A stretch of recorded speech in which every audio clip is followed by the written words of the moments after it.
Right guys, so I've just recently propped that up with a prop and don't have my drill, so I had the hand screw load in there to tighten up, and this is actually my second coat of PVA. I already hit the ceiling the day previous, so this gear should come up really sticky. And I've decided along here I'm going to put a stop bead on, right the way around this whole corner right round, because unfortunately this part's just too low to get away with it any other way, so that's what I'm stuck to. So I'm going to crack on and PVA the rest of this, and then I'll mix up my bonding and I'll get back to you when I'm coating away at that stuff. So now that I have the ceiling all PVA'd and it's nice and tacky, I got my mix on, guys, and cracked on here. Just decided to start where I first started the PVA, as it will take up that much better for me. Just checking the lights actually on there in case I need a bit more brightness. I will get some lights set up later on, as this is quite a dark wee spot in the house, so there's no great light coming in. But just really coating away, not putting too much on, just filling up to the highest points. And later on I'll whiz around with the superproof spatula and give it all a quick straighten. Make sure your angles are nice and straight when you're doing things like this, guys, or as straight as you can possibly get them.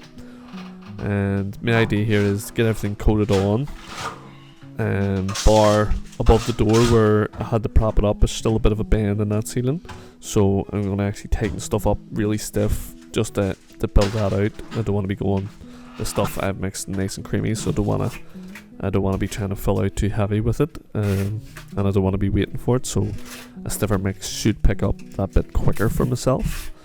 And also when I get everything straightened, I'm going to then apply the beads here and show you what way I tackle that in a couple of seconds.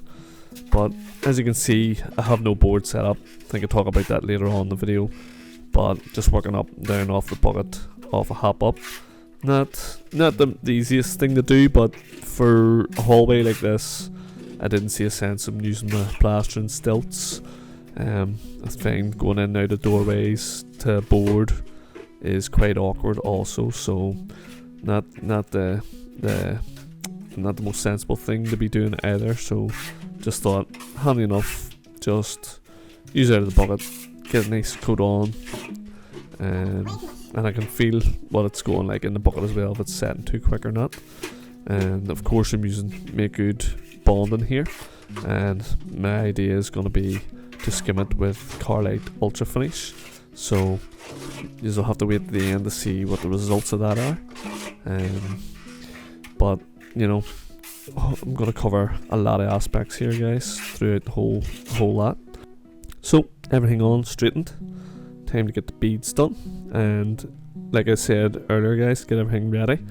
I had these beads cut ready and all, and they possibly would have only needed a wee trim just to tidy them up, but they're a lot easier to handle when they're a lot closer to the size you need. And you can see this Make Good bonding actually held it quite well. It's very sticky, but I do recommend, if you're going to fit stop beads or any beads like this along an edge like that, to even put a wee tiny bit extra on that corner so that you can press the bead up, and it'll embed itself and it'll bond in a lot better that way, and give you time to get your extra wee coat on as well. So most times I will coat after I have plumbed the bead up and got it straight, but this particular one I could see that I was going to need more in, so I just went ahead and buttered it all up as is. And just like I'm doing here, I can see that I'm miles away just by eye. So sometimes, guys, really do have to rely on what you can see as well. And I do have to do this wee bulkhead as well, as you seen earlier. So I'll give it all a coat later on, but just trying to get these beads set now. As you can see, beads are quite important to get set on a job like this, because these are the things you really need to firm up. You don't want to be trying to skim over these later when they're still soft. So again, you seen I put the wee bit extra on so I could press it in, and I think there's a bit of a snatter up here, need to cut out, just throwing the bead down bad on the wall. I know said the walls aren't being done, but there's like a bit of a snatter from paper and paint there, so it had to come off. And as you can see, guys, I'm not afraid to spend that little bit of extra time getting these beads on the way I want them, because again, once the stuff sets, they're not gonna be easily fixed. You'll potentially have to rip them off and start again, and if you rip beads off like this, you'll not be able to use them again. They'll bend and kink and twist. They'll be no good to you. So you're better taking that bit of extra time and getting them right, getting them set, double checking them. You know, there's nothing wrong with being that wee bit fussy on your beads, guys. And actually, the straight edge is nearly too big for this, but I can still give it a bit of a sight. It's definitely too big for that one, so I'm going to use the superproof spatula to pull me out of yet another hole.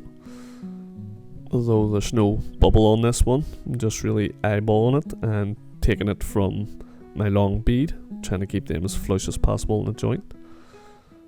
So gives you a bit of an idea. You can also sight it off the back door so it can. And the good thing about the superproof spatula is it's handy to have a wee look and see what kind of coat I need off the beads. So if it's heavy, I can always bulk it out with a bit of bonding now. So now that I got the seating all bonded out, straightened, I give it a wee quick flattening, so I did, so it's nice and flat. It's time to brush my hair, to brush the ceiling so it's not as smooth as my head. And basically just going to use the floor brush, and just here's a good tip for you guys. See where it's really heavy, where you just had to build out, where I was straightening in like that corner, just go really easy on it. Don't try and score it too much in them areas.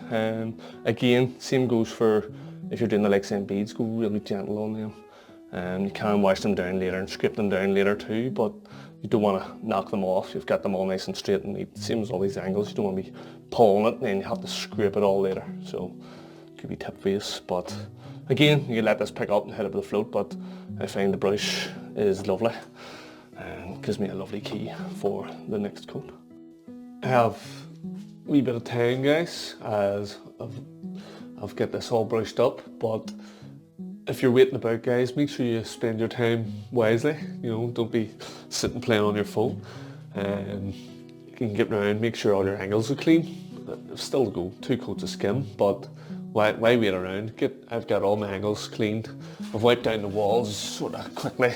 Haven't spent loads of time on it because it is going to get more staining. But this ceiling's actually starting to pick up now. But like I say, if you are waiting, spend your time wisely, guys. Get your buckets filled up, ready to go. Your plaster out of the van. Plaster you don't need. Bonding, for instance, back into the van. You know, get everything set up so that when you mix, it's just go. And then in between trials, you can clean up walls, buckets, whatever you need to do. You just can get them all cleaned up then. But this is starting to colour, so I'm all set up and I'm going to start mixing here in probably another 5 minutes, and I'll give you some footage of that too, guys, getting this all laid on and troweled up. This is me lashing on now. Not going to delay too long. I want to get this stuff on, and look at the state of my new trousers already. New trousers don't last long in this game, guys. So yeah, I'm going to get my 2 coats on quickly. It's the same bucket. Somebody was asking me before, if you're new to the game, for sure you might want to use smaller buckets and do two mixes so that your next coat's fresh again, you know, a wee bit lighter over the top. But really I'll be fine. By the time I get over there and back over here again, I'll be able to coat this twice. Lovely. So far there, it's coating very nice, but I'll crack on. And another wee tip, guys, for coming into winter here. Well, we're in the winter, but always when you're coming into winter, lights. You see how bright this place is. I have lights down there, so they'll keep us right, give us a bit of brightness, especially in the hallway. I've only really got that back window, and there's a window way up behind us here, but it's like letting some good light in. But them lights are, they're very good. broke the stand off them. I think that happens to all them things. But yeah, I don't want to waste too much time. I want to get this on because that stuff there just sort of went with a bang all of a sudden. Bit like their skin. It sort of just goes like a flash set. So I don't want to hang about too much. I think the suction's actually eventually kicked in. I think my PVA I did 2 coats really held it back well. So another thing for you guys when you're learning this trade, just to control your suction as best you can. But let's get you over to this other camera, a better angle. Oh, and yes guys, I'm putting carlite ultra skim over the top of Make Good bonding. Like I said previous in the video there, this is a wee bit of an experiment. I do believe it will work. Seems to have worked brilliant in there when I mixed the bonding with the Make Good bonding with carlite bonding, and then carlite skim off the top seemed to work great. So I think this one too, well, will continue. Fingers crossed. Again, if it does fail, it's not the end of the world. I'm sure my sister won't kill me that much.